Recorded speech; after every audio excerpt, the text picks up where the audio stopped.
If you've watched some of my previous videos, you will know that I am a C4 to 5 incomplete quadriplegic with an acquired brain injury, and I have been that way since I was 17 when I got drunk, fell off a roof and suffered a spinal injury as well as a brain injury.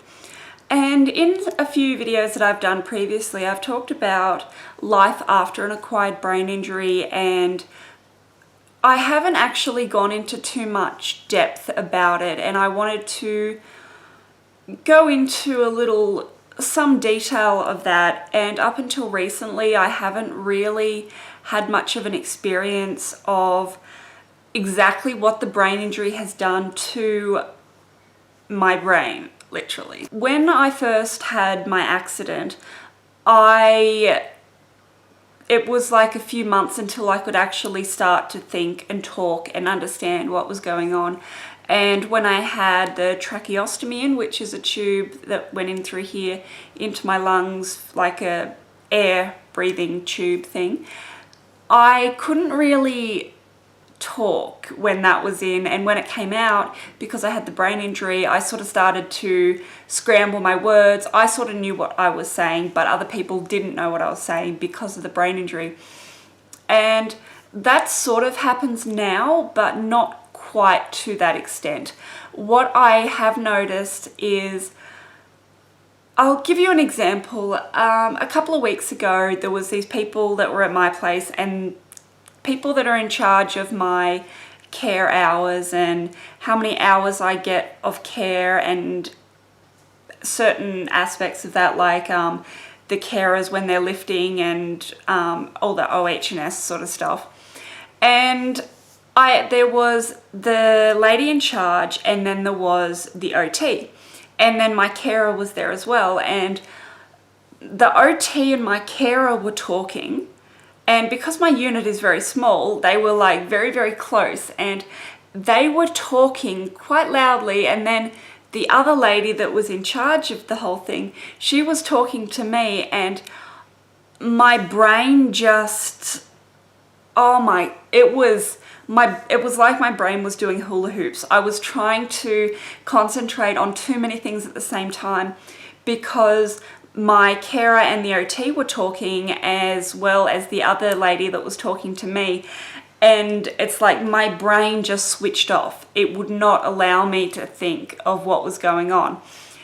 And what I do notice quite often is I can't put earphones in my ear to listen to music while I'm on my way downtown, because I can't really focus very easily on two things at the same time.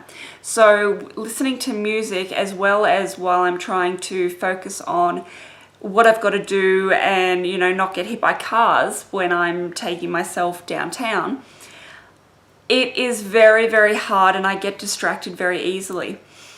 And after what happened the other week with my carer and the OT and the other lady, when they were all talking at the same time and it confused the crap out of me, I noticed the last few days my brain I haven't been able to get my words out. It's been frustrating the crap out of me, like trying to talk to somebody. My brain sort of would just switch from one thing to another. So I'd be halfway through talking, and then all of a sudden I'd forget what I was saying, or the word wouldn't come out. Like, I know what the word is, and that's the most frustrating thing in the world, is to know what the word is, but it just won't come out. I have a lot of trouble reading as well, and that's the same problem with the brain, is I can read quite well. I know what the words are, but sometimes, like even when I'm texting somebody and I'm looking at the words, and I've gotten stuck a few times when a friend sent me a text and I thought she said, "Who are you?" but she said, "How are you?" And oh my God, that was embarrassing when I finally actually went back and really looked at what she had said, and I was like, oh, whoops. But she knows, and it didn't bother her. But just very frustrating when I'm reading a book and I say, like, I'll read a sentence and then I'm like, wait, what? I have to go back and then I'm like, oh yeah, that's what it says. Because the words, like, I don't have that much trouble with the and they and this and them, but sometimes if I'm having a bad day with my head not really wanting to cooperate on what I'm doing, like it doesn't want to focus, I might be reading a book or reading a text or reading stuff on the internet or on my computer, and I just can't get that out. I don't know what the word is, or I know what the word is when I'm looking at it. I can see the way it's spelt. Part of me knows what the word is, but the other part of me, it will not allow me to say the word. And even if I do say the word in my head, it doesn't always click to my brain as to what the word means. This is really, really frustrating, and it's hard to explain to somebody else about how all this works because I don't even know myself. It is so complicated with an acquired brain injury. There is certain things that I can do very well, and there are other things that I struggle with. Like, for example, using one hand to do everything. I use my right hand to do most things because my left hand, I only have 2 fingers and a thumb that really do things. But I have done a video previously of how I can put my contact lenses in using 2 fingers, and that's not easy. For anybody that, like, say has cerebral palsy or has an acquired brain injury or has limited movement of one hand or arm or fingers, it is not easy to learn how to use one hand to do things.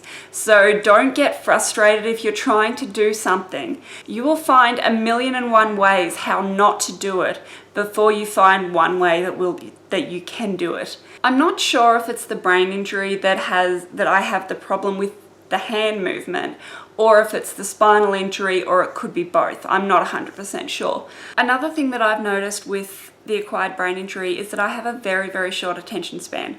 I have trouble when I'm just sitting there and I sort of have to be doing something. So even me just sitting here talking to you, I feel, part of me just feels edgier, like I have to be doing something. I have to be, like, even if I'm watching a movie, I can't sit still. My hands have to be doing something.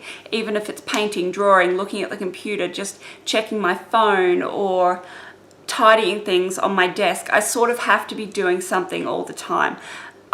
It could be the brain injury, or it could just be my lack of attention or my obsessiveness. Maybe it's that, because when I get nervous or anxious, or I sort of start getting fidgety, but it doesn't get that bad. I think that's all that I can say about my brain injury. I can't get into that much depth about it because it is so complicated and I don't even know myself. If you have any questions about a brain injury, if you have suffered a brain injury, or you know anybody that has, I'm not an expert. I can help. If I can, I'll, just ask a question, and if I can help, I will. So that being said, I'm going to leave it at that, and I'll see you guys next time.